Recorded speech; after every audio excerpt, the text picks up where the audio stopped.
Alright, this is day 6, Genesis 15, 16, 17, and Matthew 5, verses 27 through 48. Chapter 15. The Lord's covenant promise to Abram.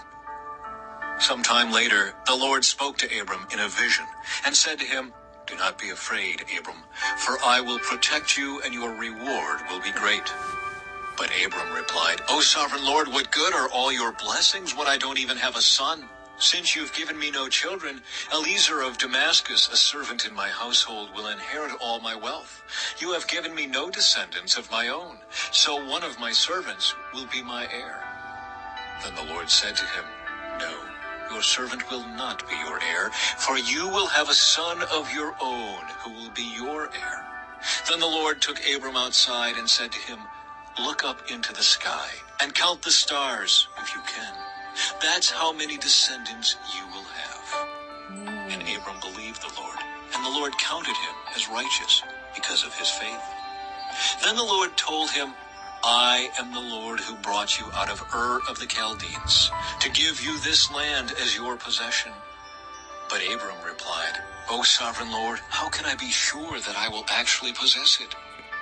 The Lord told him, "Bring me a 3-year-old heifer, a 3-year-old female goat, a 3-year-old ram, a turtle dove, and a young pigeon."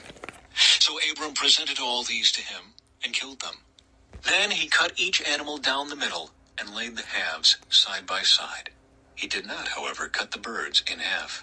Some vultures swooped down to eat the carcasses, but Abram chased them away. As the sun was going down, Abram fell into a deep sleep, and a terrifying darkness came down over him. Then the Lord said to Abram, "You can be sure that your descendants will be strangers in a foreign land, where they will be oppressed as slaves for 400 years, but I will punish the nation that enslaves them, and in the end they will come away with great wealth. As for you, you will die in peace and be buried at a ripe old age. After 4 generations, your descendants will return here to this land, for the sins of the Amorites do not yet warrant their destruction." After the sun went down and darkness fell, Abram saw a smoking firepot and a flaming torch pass between the halves of the carcasses. So the Lord made a covenant with Abram that day and said, "I have given this land to your descendants all the way from the border of Egypt to the great Euphrates River, the land now occupied by the Kenites, Kenizzites, Cadmonites, Hittites, Perizzites, Rephaites, Amorites, Canaanites, Girgashites, and Jebusites." Chapter 16. The birth of Ishmael. Now Sarai, Abram's wife, had not been able to bear children for him, but she had an Egyptian servant named Hagar. So Sarai said to Abram, "The Lord has prevented me from having children. Go and sleep with my servant. Perhaps I can have children through her." And Abram agreed with Sarah's proposal. So Sarai, Abram's wife, took Hagar the Egyptian servant and gave her to Abram as a wife. This happened 10 years after Abram had settled in the land of Canaan. So Abram had sexual relations with Hagar, and she became pregnant. But when Hagar knew she was pregnant, she began to treat her mistress, Sarai, with contempt. Then Sarai said to Abram, "This is all your fault. I put my servant into your arms, but now that she's pregnant, she treats me with contempt. The Lord will show who's wrong, you or me." Abram replied, "Look, she is your servant, so deal with her as you see fit." Then Sarai treated Hagar so harshly that she finally ran away. The angel of the Lord found Hagar beside a spring of water in the wilderness, along the road to Shur. The angel said to her, "Hagar, Sarai's servant, where have you come from, and where are you going?" "I'm running away from my mistress Sarai," she replied. The angel of the Lord said to her, "Return to your mistress and submit to her authority." Then he added, "I will give you more descendants than you can count." And the angel also said, "You are now pregnant and will give birth to a son. You are to name him Ishmael, which means God hears. For the Lord has heard your cry of distress. This son of yours will be a wild man, as untamed as a wild donkey. He will raise his fist against everyone, and everyone will be against him. Yes, he will live in open hostility against all his relatives." Thereafter, Hagar used another name to refer to the Lord who had spoken to her. She said, "You are the God who sees me." She also said, "Have I truly seen the one who sees me?" So that well was named Ber-Lahairoi, which means well of the living one who sees me. It can still be found between Kadesh and Beerin. So Hagar gave Abram a son, and Abram named him Ishmael. Abram was 86 years old when Ishmael was born. Chapter 17. Abram is named Abraham. When Abram was 99 years old, the Lord appeared to him and said, "I am El Shaddai, God Almighty. Serve me faithfully and live a blameless life. I will make a covenant with you, by which I will guarantee to give you countless descendants." At this, Abram fell face down on the ground. Then God said to him, "This is my covenant with you. I will make you the father of a multitude of nations. What's more, I am changing your name. It will no longer be Abram. Instead, you will be called Abraham, for you will be the father of many nations. I will make you extremely fruitful. Your descendants will become many nations, and kings will be among them.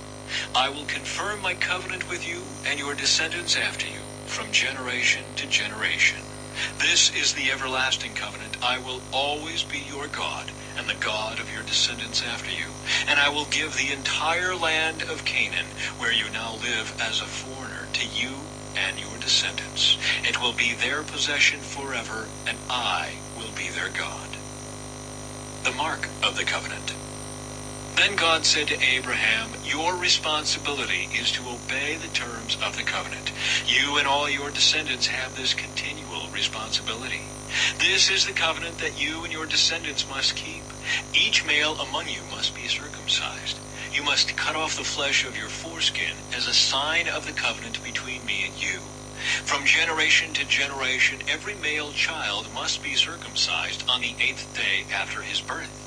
This applies not only to members of your family, but also to the servants born in your household and the foreign-born servants whom you have purchased. All must be circumcised. Your bodies will bear the mark of my everlasting covenant. Any male who fails to be circumcised will be cut off from the covenant family for breaking the covenant." Sarai is named Sarah. Then God said to Abraham, "Regarding Sarai, your wife, her name will no longer be Sarai. From now on, her name will be Sarah. And I will bless her and give you a son from her. Yes, I will bless her richly, and she will become the mother of many nations. Kings of nations will be among her descendants." Then Abraham bowed down to the ground, but he laughed to himself in disbelief. "How could I become a father at the age of 100, he thought. "And how can Sarah have a baby when she is 90 years old?" So Abraham said to God, "May Ishmael live under your special blessing." But God replied, "No, Sarah, your wife, will give birth to a son for you. You will name him Isaac, and I will confirm my covenant with him and his descendants as an everlasting covenant. As for Ishmael, I will bless him also, just as you have asked. I will make him extremely fruitful and multiply his descendants. He will become the father of 12 princes, and I will make him a great nation.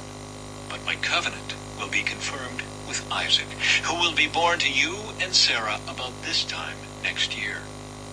When God had finished speaking, he left Abraham. On that very day, Abraham took his son Ishmael and every male in his household, including those born there and those he had bought. Then he circumcised them, cutting off their foreskins, just as God had told him. Abraham was 99 years old when he was circumcised, and Ishmael his son was 13. Both Abraham and his son Ishmael were circumcised on that same day, along with all the other men and boys of the household. Whether they were born there or bought as servants, all were circumcised with him.